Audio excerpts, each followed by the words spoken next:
Hello, recappers. Today's movie starts with a lovely house surrounded by trees and greenery. Inside lives a happy family, Ella, her parents, and their servants. Trouble starts when Ella's mother becomes sick. Before she dies, she tells Ella to always be kind and brave. Life grows hard for Ella and her father, but they try to move on.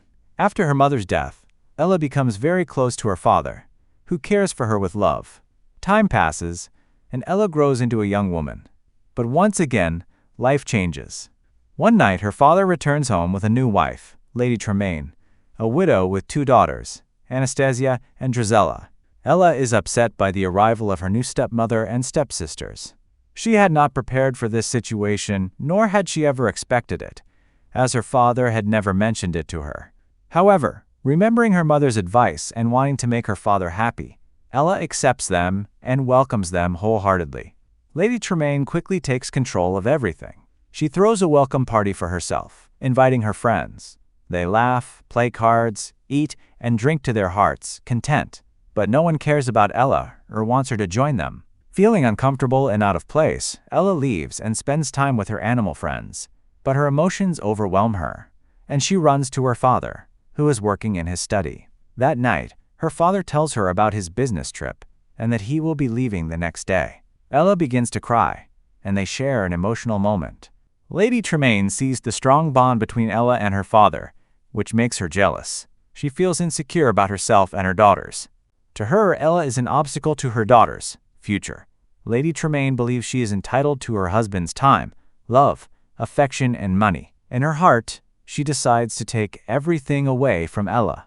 The next morning, Ella's father leaves suddenly. From that moment on, Lady Tremaine changes her behavior toward Ella and becomes cruel. She demands that Ella leave her room and move to the attic, claiming that her daughters deserve her space. This is very painful for Ella, as all her memories and belongings are in that room, which her parents had lovingly decorated for her.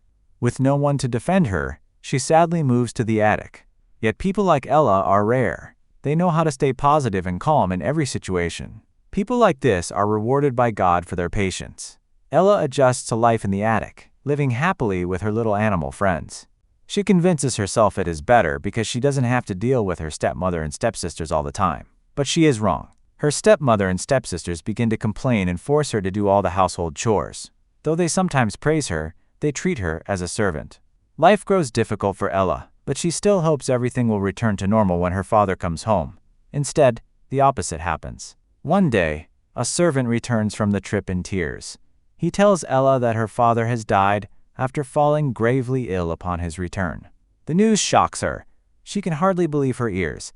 Her life feels as though it is ended.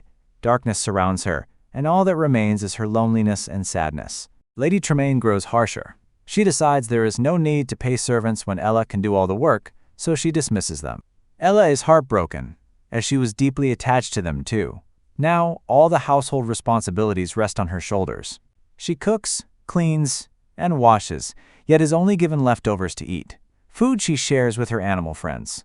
When winter comes, her suffering worsens. The attic is unbearably cold, so Ella sleeps on the kitchen floor near the fire. As a result, her once beautiful face begins to show signs of burns. Her stepfamily mocks her, calling her Cinderella. In this context, Cinderella becomes the title of the film.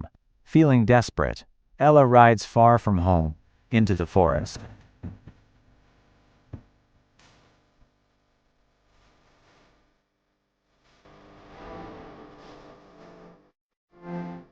As it was, but as perhaps it could be.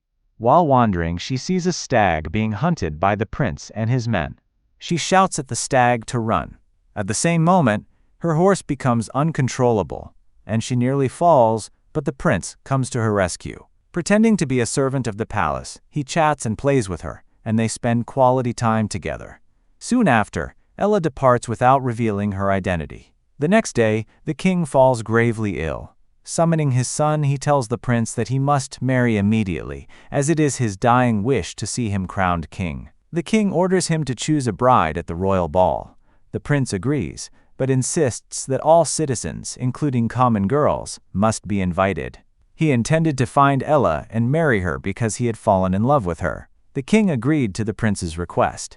The next day, the prince's men announced in the marketplace that all citizens, rich and poor, were invited to the royal ball. The common people were surprised by the news. Ella was there too. She returned home and joyfully told Lady Tremaine about the invitation. She hoped that she might meet Kit there, since she believed he was a palace servant. Unfortunately, Lady Tremaine ignored Ella and ran toward her daughters with excitement. She dreamed that if a prince married one of her daughters, their lives would change forever and she could rule the palace. At the palace, the prince keeps thinking about Ella.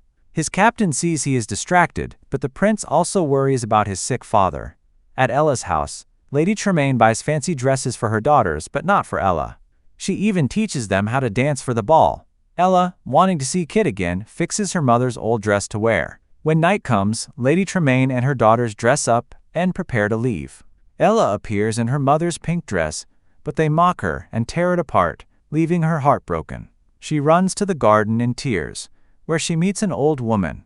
After Ella shows her kindness, the woman reveals herself as a fairy godmother. The fairy godmother uses magic. A pumpkin becomes a carriage, mice turn into horses, and Ella's ruined dress changes into a beautiful blue gown. She also gives Ella glass slippers and warns her to return before midnight, or the magic will vanish. At the ball, many princesses arrive, but the prince waits only for Ella. When she enters, everyone stares in awe.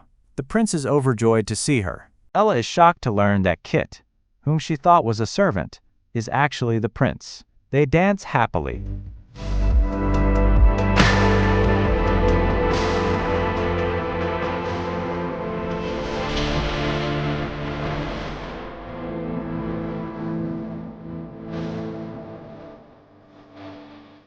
But before Ella can tell the prince her name, the clock strikes midnight. She runs away, and the magic disappears. In her hurry, she drops one glass slipper but hides the other. The king grows weaker and allows the prince to marry the girl he loves. The prince is happy and sends soldiers to search for the girl whose foot fits the slipper. The soldiers try the shoe on many girls, but it fits no one. Finally, they reach Lady Tremaine's house. She locks Ella in the attic and makes her daughter try the shoe, but it doesn't fit. Then Ella sings from the attic window. The prince, disguised as a soldier, hears her and sends his captain to check. After some effort, they find Ella, and the glass slipper fits her perfectly. The prince takes Ella to the palace, and they marry, living happily ever after. And that's how our story ends.